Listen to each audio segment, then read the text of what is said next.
বহুতে আকৌ এইটোও ক'ব যে তেওঁক ছোৱালী গায়ে দিছে, ছোৱালী গান ঠিক আছে, ছোৱালী গান যদি দিছে আমি ধৰ্ম আৰু এই ধৰ্মৰ শিক্ষা দিয়াৰ কাৰণে আমাৰ মাজলৈকে একোজন আহে মহাপুৰুষ আহে।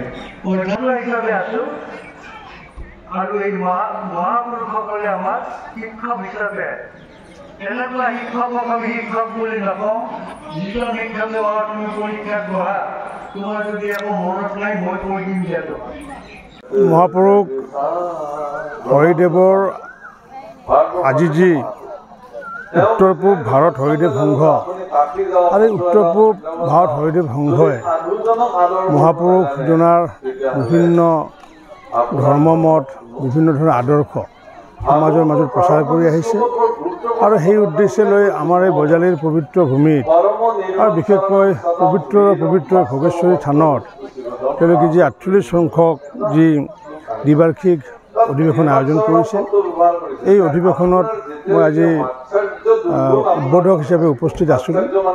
আৰু আমি সকলোৱে জানো যে আমাৰ 4গৰাকী মহাপুৰুষ আৰু 4গৰাকী মহাপুৰুষৰ ভিতৰত যদি প্ৰথম যি বৈষ্ণৱ যি মত প্ৰদৰ্শন কৰাৰ ক্ষেত্ৰত প্ৰথম স্থিতি লৈছিলে, প্ৰথম কাম কৰিছিলে মহাপুৰুষ হৰিদেৱে। আৰু তেখেতে বিষ্ণু আৰু কৃষ্ণৰ জৰিয়তে আমি যাতে ভক্তিৰস পান কৰি পেলাই আমি যাতে আধ্যাত্মিকতাৰে যাতে সমাজখনক যাতে একত্ৰিত কৰিব পাৰোঁ, তাৰ কাৰণে নিৰলসভাৱে প্ৰচেষ্টা চলাইছিলে। নাৰায়ণপুৰত জন্মগ্ৰহণ কৰিছিলে যদিও নামনি অসমৰ বহৰীত তেখেতে প্ৰথম সত্ৰ স্থাপন কৰি অসমীয়া সমাজৰ মাজত সমন্বয় অনাৰ কাৰণে যি প্ৰয়াস কৰিছিল আৰু সেই সমন্বয়ৰ জৰিয়তে মানুহক ভক্তিৰস পান কৰাৰ কাৰণে যি ব্যৱস্থা কৰিছিলে, তাৰ ফলস্বৰূপে আজি আমি সেইজনা মহাপুৰুষৰ লগতে মহাপুৰুষ দামোদৰদেৱ, শংকৰদেৱ, মাধৱদেৱে এই 4 মহাপুৰুষে একত্ৰিত হৈ বৃহত্তৰ অসমীয়া জাতি গঠনত যি ভূমিকা পালন কৰিছিলে, নিশ্চিত ওপৰত আমি যোনে যি পন্থে নহওক কিয় এই 4 গুৰুৰ যদি আমি আদৰ্শ বা তেওঁলোকৰ মতসমূহ যদি মাজে মাজে আলোচনা কৰিব পাৰোঁ, নিশ্চিত ওপৰত অসমীয়া সমাজখন আগন্তুক দিনত আৰু বেছি সংঘবদ্ধ হ'ব পাৰিব। আমাৰ উত্তৰ পূব ভাৰত হৰিদেৱ সংঘৰ আজি ইয়াত উজান ওলোৱাত যিখন অধিৱেশন অনুষ্ঠিত হৈছে, এইখন 48 সংখ্যক দ্বিবাৰ্ষিক অধিৱেশন। আমাৰ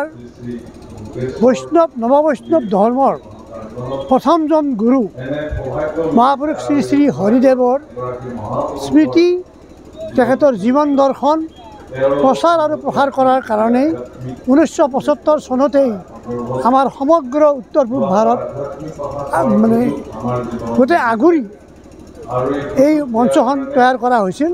উদ্দেশ্য আছিল যে গুৰুজনাৰ ধৰ্মমত চাৰিওফালে যাতে আমি বিয়পাই নিব পাৰোঁ, বিশ্ব দৰবাৰত আন গুৰুকেইজনৰ নিচিনাকৈ আমাৰ যিজন প্ৰথম গুৰু তেখেতক আমি উচ্চ স্থানলৈ আগুৱাই লৈ যাব পাৰোঁ।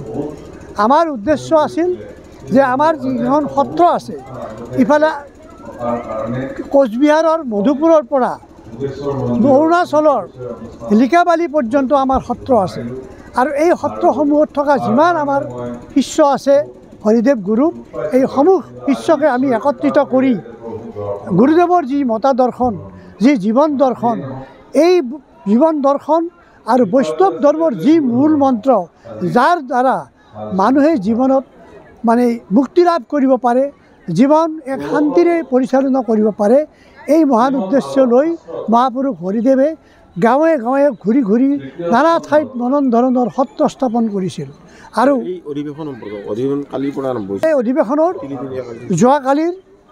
যোৱাকালিৰ কাৰ্যসূচী মতে ৰাতিপুৱা বৃক্ষৰোপণ আছিল। তাৰে পিছতেই আমাৰ ইয়াৰ যিখন অভ্যৰ্থনা সমিতি তেখেতসকলৰ দ্বাৰা ধৰ্মধ্বজা উদ্বোধন হৈছিলে। তাৰপিছত ধৰ্মীয় ভাগৱত পাঠ হৈছে আৰু দিনজোৰা বিভিন্ন ঠাইৰ পৰা অহা বিভিন্ন আয়তীসকলে নাম প্ৰসংগ কৰিছে আৰু সন্ধিয়া সাংস্কৃতিক অনুষ্ঠানেৰে আমাৰ যোৱাকালিৰ কাৰ্যসূচী সামৰণি পৰিছে। আৰু আজিৰ দ্বিতীয় দিনৰ কাৰ্যসূচীত আমাৰ ৰাতিপুৱা ভগৱত পাঠ, গুৰু বন্দনা আদি হৈ গৈছে। তাৰে পিছতে আমাৰ চাফাই কাম আজিকালি যিটো দৰকাৰ, পৰিৱেশ নিষ্কাশন, সেইটো কৰ্ম হৈছে। তাৰে পিছতে আমাৰ সংঘৰ আৰু বিভিন্ন সত্ৰৰ পৰা অহা প্ৰতিনিধিসকলৰ দ্বাৰা 48খন পতাকা ইয়াত উত্তোলন কৰা হৈছে। আৰু বৰ্তমান ইয়াত মঞ্চত ধৰ্মালোচনী সভা চলি আছে। ইয়াৰ পিছত আছে বিষয় বাছনি সভা, আকৌ সন্ধিয়া আছে নাম প্ৰসংগৰ লগতে অন্যান্য সাংস্কৃতিক অনুষ্ঠান। অহাকালি ৰাতিপুৱাও তেনেকুৱা ধৰণে আমাৰ ধৰ্মালোচনী সভা আছে আৰু বিভিন্ন বিষয়ক মানুহ আমাৰ যিবিলাক সত্ৰাধিকাৰ আহিছে তেওঁলোকৰ লগত আমাৰ মত বিনিময় এটা অনুষ্ঠান আছে, যাতে এই অধিৱেশনৰ পৰা তেওঁলোকে বাৰ্তা লৈ যাব পাৰে যে আমাৰ গুৰুজনাৰ আদৰ্শ, গুৰুজনাই দি যোৱা আমাক যি বাণী তাক আমি কাৰ্যৰে প্ৰমাণিত কৰি গুৰু শিষ্যসকলৰ লগত প্ৰসাৰ আৰু প্ৰচাৰ কৰিব পাৰোঁ। আৰু মুকলি সভাত বিশিষ্ট ব্যক্তি কেইবাজনকো আমাৰ নিমন্ত্ৰণ কৰা আছে। তেখেতসকল খুব সম্ভৱ আহিব, আমাক কথা দিছে। মুকলি অধিৱেশনৰ পিছতেই সন্ধিয়ালৈ নাম প্ৰসংগৰ পিছত সাংস্কৃতিক অনুষ্ঠান হ'ব। তাৰপিছতে আমাৰ এই তিনিদিনীয়া অধিৱেশনৰ সামৰণি পৰিব। এইখিনিতে মই আন এটা কথা কওঁ যে আজিৰ যিখন ধৰ্মালোচনী সভা বৰ্তমান আমাৰ মঞ্চত চলি আছে, এই সভাখন আমাৰ অসম চৰকাৰৰ কেবিনেট মন্ত্ৰী মাননীয় শ্ৰীযুত ৰঞ্জিত দাস ডাঙৰীয়াই উদ্বোধন কৰিছে আৰু তেখেত বৰ্তমানো আমাৰ মঞ্চতে উপস্থিত আছে। কাৰণ তেখেতেই আজি আমাক এটা বৰ সন্তোষজনক কথা জনাইছে যে তেখেত বহুত ব্যস্ততাৰ মাজতো আমাৰ এই গুৰুজনাৰ বিষয়ে জনাৰ পিছত আমাৰ বক্তাসকলে কিনো কয়, ধৰ্মীয় সংক্ৰান্তত কি কথা কয়, সেইটো জনাৰ এক বিৰাট হাবিয়াস লৈ তেখেত আহিছে আৰু সেই উদ্দেশ্যৰে তেখেতে এতিয়াও আমাৰ মঞ্চতেই বহি আছে। মাননীয় আন এটা উল্লেখনীয় কথা যে আজি মন্ত্ৰী ডাঙৰীয়াই তেখেতৰ বক্তব্যত আমাক খুব এটা অতি গুৰুত্বপূৰ্ণ পৰামৰ্শ আগবঢ়াইছে যে কেৱল একে ঠাইতেই সভা সমিতি পাতি থাকিলে আপোনালোকৰ একো কাম নাহিব, যিটো উদ্দেশ্য। সেয়েহে আপোনালোকে বিভিন্ন ঠাইত বিভিন্ন সত্ৰ স্থাপন কৰক আৰু যদি প্ৰচাৰ আৰু প্ৰসাৰ কৰাৰে উদ্দেশ্য আছিল তেতিয়াহ'লে সেই সত্ৰবিলাক স্থাপন কৰিলে আপোনালোকৰ উদ্দেশ্যটো ফলৱতী হ'ব।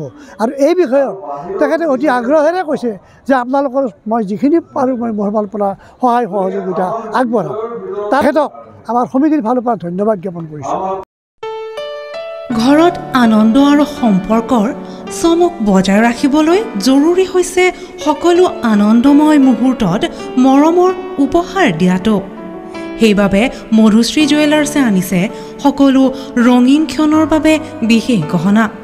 হীৰাৰে হওক, সোণৰে হওক বা ৰূপৰে হওক, শ্ৰেষ্ঠ ডিজাইনছ আৰু হলমাৰ্কযুক্ত গহনাই ৰাখে সম্পৰ্কক নিখুঁত। তেনেহ'লে আজিয়ে আনক আনন্দ মধুশ্ৰী জুৱেলাৰ্ছৰ সৈতে। যোগাযোগ কৰক 7002800341 নাইবা ভিজিট কৰক LNB ৰোড, নলবাৰী, অসম।